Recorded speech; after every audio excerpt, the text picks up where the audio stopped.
Continuamos con la última parte de esta lección de la unidad del principio genético histórico, la parte 3. En esta ocasión veremos un poco sobre la ética moderna. Tenemos algunos exponentes que analizar, ¿verdad? Brevemente. La ética moderna. Vamos a ver a Kant, a Hegel y a Kierkegaard. Kant versus Hegel lo contraponemos porque Kant va a presentar una forma de ética, ¿verdad? Bastante individualista, mientras que Hegel va a tender hacia la ética social. Kant es un individualista radical y es parte de lo que él ha heredado, siendo uno de los pioneros de la Ilustración, ¿verdad? Es uno de los diferentes exponentes de este pensamiento que duró casi un siglo, ¿verdad? Donde se proponía algunos postulados como la autonomía del pensar, ¿verdad? La confianza plena en la razón, una visión positiva acerca de la vida y la confianza total en la ciencia, ¿verdad? El cero dogmatismo, le, y la libertad, ¿verdad? La libertad de expresión.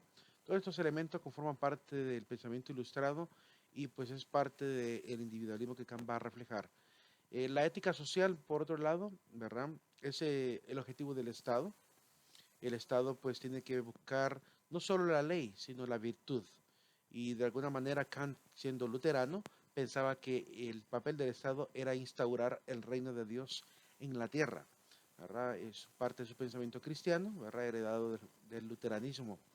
Pretende fundamentar una moral universalmente válida e intenta redactarla a través de un postulado al cual llamaremos el imperativo categórico. Según Immanuel Kant, hay tres tipos de acciones. Las acciones que son conforme al deber, las acciones que son contrarias al deber y aquellas que son por deber. La diferencia radica en que las que son conforme al deber son por cohesión o coacción, eh, es decir, me dejo guiar por otros. Las que son contrarias al deber, obviamente, es violar aquel derecho que se ha establecido de manera social, y las acciones por deber son las que surgen de mi propia conciencia, ¿verdad? Que son parte de mi integridad. Es en las acciones por deber que podemos encontrar el famoso postulado de Manuel Kant que se llama el imperativo categórico.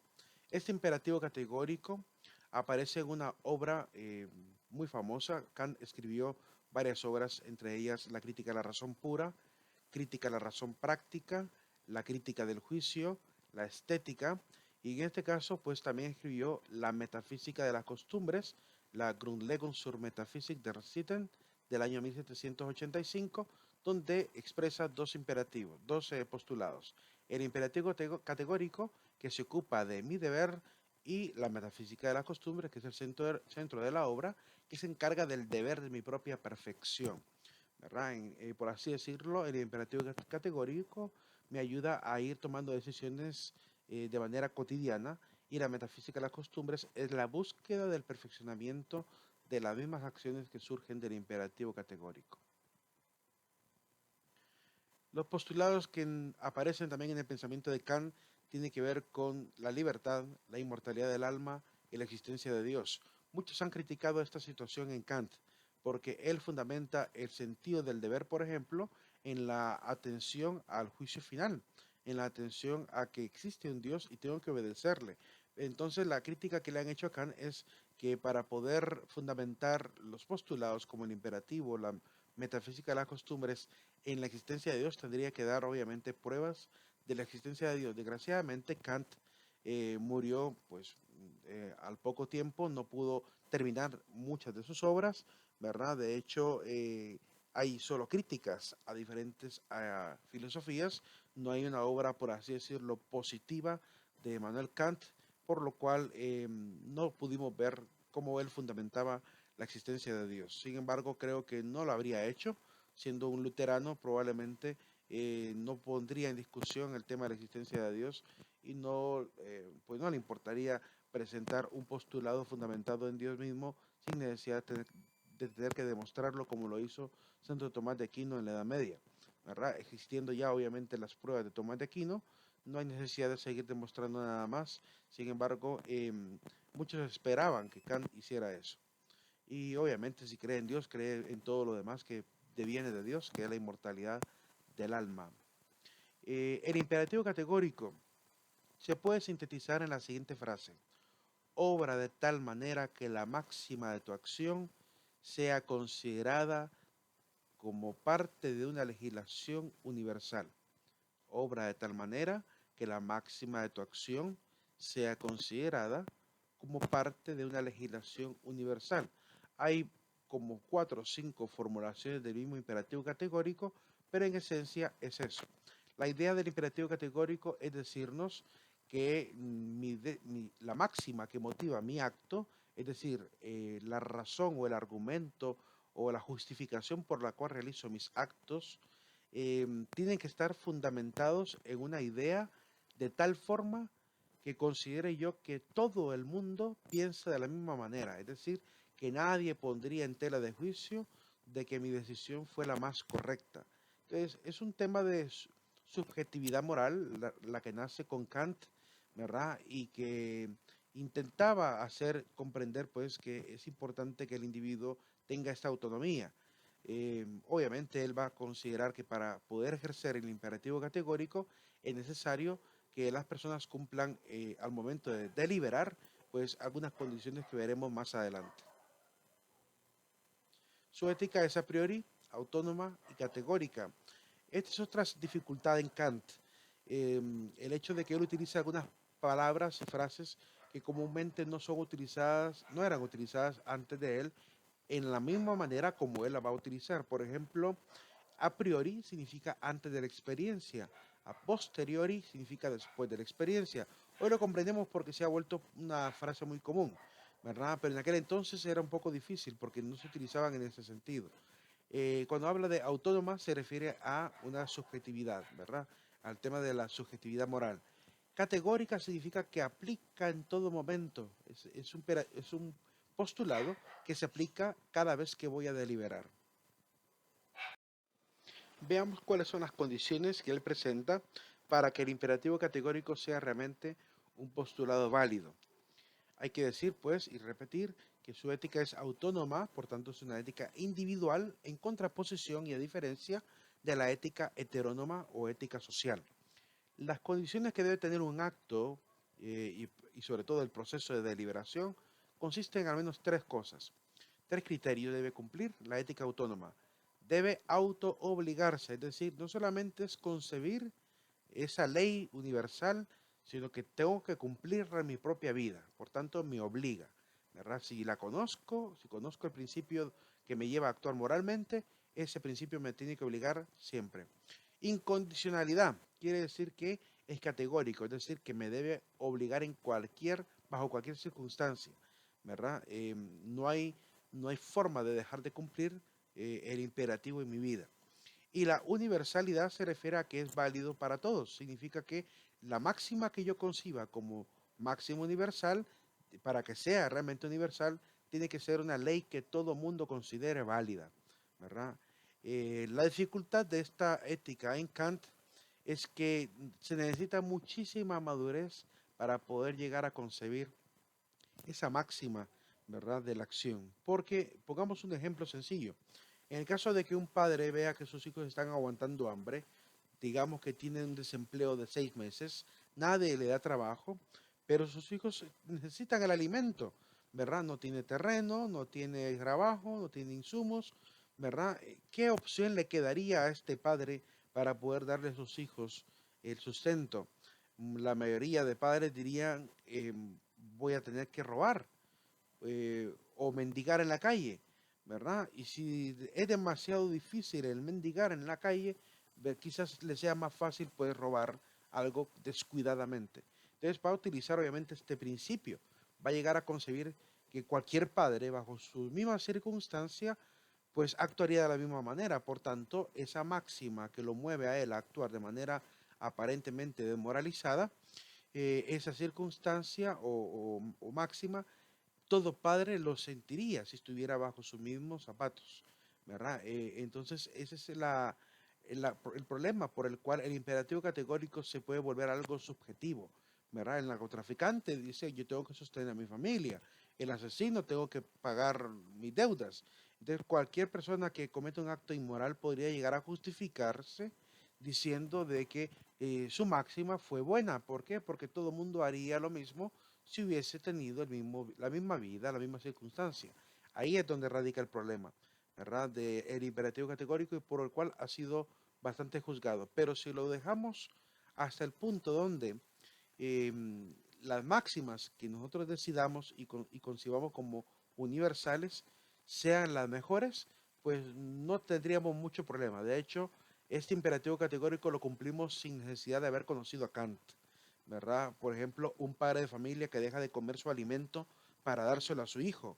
Obviamente sabe que cualquier padre de familia haría exactamente lo mismo en su postura, razón por la cual esa es su máxima, esa es su forma de verlo y se siente obviamente que ha actuado de manera heroica porque sabe que todos los padres buenos de este mundo harían exactamente lo mismo. Entonces, sin necesidad de conocer a Kant, la mayoría de las personas pueden vivir realmente este imperativo, ¿verdad? Sin haberse percatado. El siguiente es George Wilhelm Friedrich Hegel, este alemán, ¿verdad? Que nació en 1770, murió en 1831, va a hablar de otro tipo de ética, la ética de carácter social. Él dice que una vez en libertad del espíritu subjetivo, ¿verdad? La individualidad, de su vinculación de la vida natural, es decir, cuando hemos doblegado incluso hasta los placeres, las necesidades personales, ¿verdad? Individuales, se convierte en espíritu objetivo, ¿verdad? Es decir, puedo vencer mi subjetividad si domino mi vida natural, ¿verdad? Y de ahí me convierte en un espíritu, ¿verdad? Social, un espíritu objetivo, más universal. Él dice que hay tres momentos para vivir la objetividad moral, ¿verdad? Y lo va colocando de una manera bastante relacionada a la vida social, sin descuidar la vida social. El derecho, por ejemplo, ¿verdad? Es un momento en el cual cumplimos con la objetividad moral, sobre todo el derecho que ha sido fundado en la utilidad. Y aquí se está refiriendo muchísimo a la filosofía de lo útil, ¿verdad? Al utilitarismo que llamamos hoy en día, utilitarismo moral, beneficiar a la mayor cantidad de personas posibles, ¿verdad? Con el mayor bien posible. Es una libertad hacia afuera. Obviamente el derecho, ¿verdad? Es instituido por toda una sociedad y es para practicar, obviamente, la vida exterior. El segundo momento es el momento donde aparece la moralidad, que es esta interioridad de la conciencia moral donde tenemos el sentido del deber y vemos el propósito de los actos. Entonces en este momento también se da la objetividad, cuando reconozco las leyes y me dejo guiar por estas leyes. Hay que recordar que la moralidad, ¿verdad? La moral es el conjunto de normas. Por tanto, la moralidad es la vida bajo el conjunto de normas. En este caso es cumplir con las leyes. Y el tercer momento es la eticidad, que es más sublime que la moralidad. La eticidad, si es una eticidad individual, dice, es sublime para uno mismo, ¿verdad? Uno es el que se siente bien, pero no hace historia porque no es efectiva. Por ejemplo, vaya, me logré levantar temprano.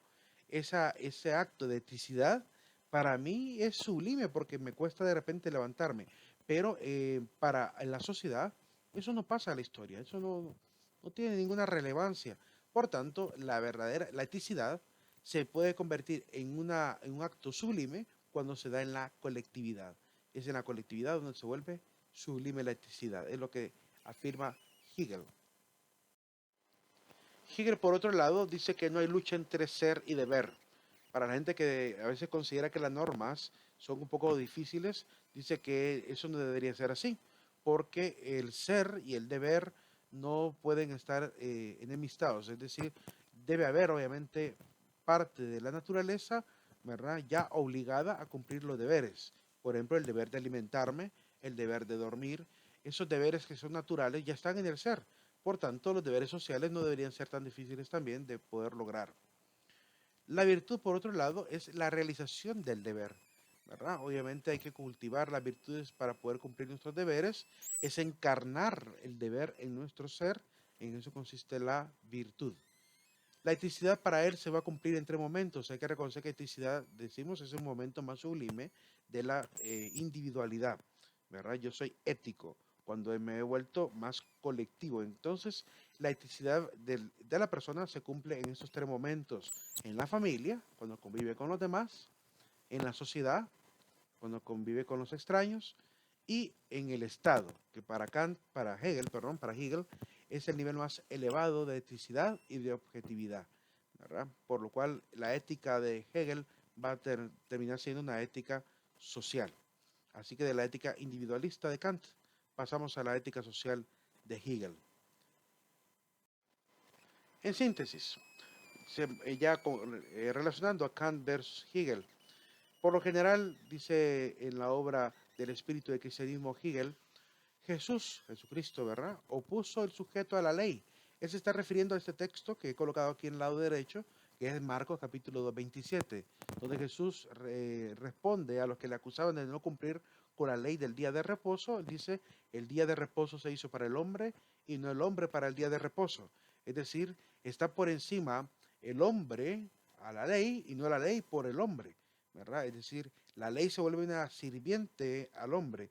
El hombre se utiliza la ley, ¿verdad? Pero en aquel momento la gente creía que era al revés, que el hombre era un sirviente de la ley, por lo cual lo volvían un objeto de ley, ¿verdad? Y no un sujeto.